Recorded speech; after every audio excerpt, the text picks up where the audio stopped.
तुमचं आरोग्य आमचं ध्येय. राजेंद्र भोसले यांच्यासोबत मिळवा सोप्या आणि परिणामकारक आरोग्याचे उपाय घर बसल्या. नमस्कार मित्रांनो, मी राजेंद्र भोसले. मित्रांनो, सकाळी उठल्यानंतर गरम पाणी प्यावं हे तुम्ही खूपदा ऐकलं असेल. काही जण म्हणतात यामुळे वजन कमी होतं, तर काहींचा विश्वास असतो की हे पचन सुधारतं.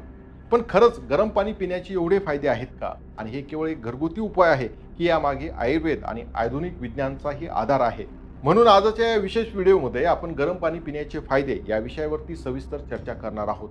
वजन कमी करणं, टॉक्झिन्स बाहेर टाकणं, स्किन क्लिअर करणं, पचन सुधारणं हे सगळं गरम पाण्यामुळे खरंच शक्य आहे का? या सगळ्या प्रश्नांची उत्तरे मिळण्यासाठी हा व्हिडिओ शेवटपर्यंत पहा, कारण इथे आपण केवळ लोक म्हणतात म्हणून नाही, तर आयुर्वेद ग्रंथामधील संदर्भ, संशोधन आणि वैज्ञानिक आधार घेऊन गोष्टी समजून सांगणार आहेत. सर्वप्रथम, गरम पाणी म्हणजे उकळलेलं, किंचित कोमट आणि शरीराच्या तापमानाला साजेसं पाणी. काही लोक थोडं जास्त गरम पाणीही पितात, पण इथे लक्षात ठेवायचं महत्त्वाचं सूत्र आहे, पाणी उष्ण असावं पण जीभ आणि घशाला त्रासदायक नको. आयुर्वेदामध्ये गरम पाण्याला उष्णोदक असं म्हटलं जातं. चरक संहितेमध्ये असं सांगितलेलं आहे, उष्णम जलम पचती आमम, म्हणजेच गरम पाणी पचनक्रिया सुधारतं आणि शरीरातला आम म्हणजेच न पचलेलं साचलेलं अपद्रव्य ते वितळून बाहेर टाकतं. त्यामुळे शरीर हलकं होतं आणि रोगप्रतिकार शक्ती वाढते. आयुर्वेदानुसार शरीरातील दोष, वात, पित्त आणि कफ हे तिन्ही संतुलित ठेवणं आरोग्यासाठी अत्यंत महत्त्वाचं आहे. गरम पाणी विशेषतः कफ दोष आणि आमदोष कमी करण्यासाठी प्रभावी मानलं जातं. जेव्हा शरीरात कफ साचतो म्हणजे जडपणा, सुस्ती, अपचन, थकवा, त्वचेवरती फोड, सर्दी, वजनवाढ असे त्रास होऊ लागतात. अशा वेळी गरम पाणी हे एक उत्तम घरगुती उपाय आहे. गरम पाण्यामुळे अग्नी म्हणजेच पचनशक्ती जागृत होते. आयुर्वेद सांगतो की जेव्हा अग्नी बलवान असतो तेव्हा अन्न चांगलं पचतं, शरीरातील टॉक्झिन्स निघून जातात आणि चयापचय नीट सुधारतं.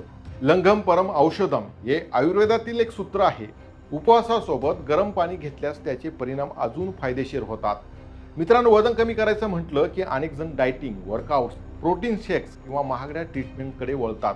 पण कधी विचार केला आहे का, आपल्या स्वयंपाकघरात असलेलं अगदी साधं गरम पाणीही या प्रक्रियेमध्ये खूप महत्त्वाचं योगदान देऊ शकतं. वैज्ञानिक आणि आयुर्वेदिक दृष्टिकोनातून जर बघितलं तर सकाळी रिकाम्या पोटी गरम पाणी पिल्याने शरीरात मेटाबॉलिझम सक्रिय होतो, म्हणजेच शरीर ऊर्जेसाठी साठवलेली चरबी जाळायला सुरुवात करतं. त्यामुळे वजन कमी होण्याची नैसर्गिक प्रक्रिया सुरू होते. Journal of clinical endocrinology and metabolism मध्ये प्रसिद्ध झालेल्या 2003च्या एका अभ्यासात असं स्पष्ट करण्यात आलं आहे की गरम पाणी प्यायल्यावर शरीर रेस्टिंग मेटाबॉलिक रेट वाढवतं. म्हणजे आपण काहीही हालचाल न करता असताना देखील शरीर उष्णता निर्माण करतं आणि कॅलरी खर्च करत असतं. हेच वजन घटवण्यासाठी सर्वात उपयुक्त तत्व आहे. जर तुम्ही गरम पाण्यात लिंबाचा रस, आलेचा अर्क किंवा दालचिनीचा छोटासा तुकडा घातला तर हे पाणी केवळ गरम न राहता एक नैसर्गिक फॅट बर्निंग ड्रिंक बनतं. ही प्रक्रिया केवळ वजन घटवणारी नसून शरीराची चयापचय क्रिया सुधारणारी आणि ऊर्जा वाढवणारी ठरते.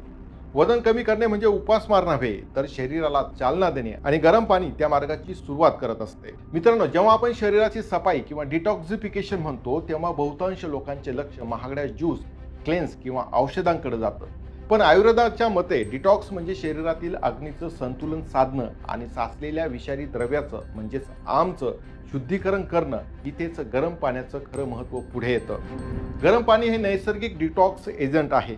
जेव्हा आपण ते पितो तेव्हा ते आपल्या लासिका प्रवाहाला म्हणजेच लिम्फोटिक सिस्टीमला उत्तेजित करतं. त्यामुळे शरीरातील टॉक्झिन्स बाहेर फेकले जातात. या प्रक्रियेला आयुर्वेदामध्ये शोधन क्रिया असे म्हणतात. याचाच परिणाम आपल्या त्वचेवर देखील स्पष्ट दिसतो, कारण शरीराने जर दोष बाहेर टाकले तर त्वचा नैसर्गिकरित्या स्वच्छ, निरोगी आणि उजळ बनते. मुरूम, पिंपल्स, त्वचेचे डाग हे अनेकदा शरीरातील साचलेल्या दोषाचं लक्षण असतात. जेव्हा शरीर शुद्ध होतं तेव्हा त्याचा परिणाम त्वचेच्या तेजावरती सुद्धा होतो. Ayurveda research and practice journal 2018 मधील संशोधनानुसार नियमित गरम पाणी प्यायल्यामुळे त्वचेला आवश्यक पोषण मिळतं, रक्तप्रवाह सुरळीत राहतो आणि त्वचा हायड्रेटेड राहते आणि त्यामुळे नैसर्गिक चमक आणि तजेला वाढतो. गरम पाणी केवळ वजन घटवण्यासाठी नाही, तर सौंदर्य टिकवण्यासाठी एक साधं पण अत्यंत प्रभावी उपाय आहे. मित्रांनो, तुम्हाला आश्चर्य वाटेल पण गरम पाणी पिणे हे एक मानसिक आरोग्यावरही प्रभाव टाकत असतं. आता तुम्ही म्हणाल की गरम पाण्याचं आणि मनस्वास्थ्याचं काय नातं? पण खरं तर शरीर, मन हे एकमेकांशी जोडलेले आहे. आयुर्वेदामध्ये शरीर माध्यम खलु धर्म साधनम असं म्हटलं गेलं आहे. म्हणजे शरीर आणि मन एकत्र सदृढ असतील तर आयुष्य निरोगी राहू शकतं. गरम पाणी पिल्याने केवळ शरीरच नव्हे तर मनालाही थोडासा आराम मिळतो. जेव्हा आपण गरम पाणी पितो तेव्हा शरीरात उष्णता पसरते आणि स्नायूंमधील ताठरता कमी होते आणि पचन सुधारलं की मानसिक प्रसन्नता येते. कारण आयुर्वेदामध्ये मनाचं आरोग्य हे अग्नीच्या संतुलनाशी जोडलेलं आहे. मित्रांनो, रात्री झोपण्यापूर्वी 1 कप कोमट पाणी घेतल्याने शरीर शांत होतं, मन थोडं स्थिर होतं आणि झोप चांगली लागते. त्यामुळे दिवसभराचा ताण, चिडचिड, अस्वस्थता हळूहळू कमी होऊ लागतो. विशेषतः जे लोक अनिद्रा, बेचैनी किंवा वारंवार विचारांच्या जाळ्यात अडकतात त्यांच्यासाठी हे एक साधं पण प्रभावी उपाय ठरू शकतो. विज्ञान देखील सांगतं की शरीराचं तापमान थोडं वाढलं की पॅरासिस्टमॅटिक नर्वस सिस्टम म्हणजेच शांतता देणारे तंत्र अधिक सक्रिय होतं आणि ते आपल्या झोपेच्या चक्रावरती सकारात्मक परिणाम करतं. त्यामुळे गरम पाणी हे केवळ पचनासाठी नाही तर मनस्वास्थ्यासाठी एक छोटा पण अमूल्य उपाय आहे. जरी गरम पाणी पिणं आरोग्यासाठी फायदेशीर असलं तरी ते कसं, किती आणि कधी प्यायचं हेही तितकंच महत्त्वाचं आहे. सकाळी उठल्यावर आंघोळीपूर्वी रिकाम्या पोटी 1 ते 2 ग्लास कोमट पाणी पिल्याने शरीरातील पचनक्रिया सक्रिय होते आणि रात्रभर साचलेले अपचन पदार्थ किंवा टॉक्सिन्स बाहेर टाकण्यासाठीची प्रक्रिया सुरू होते.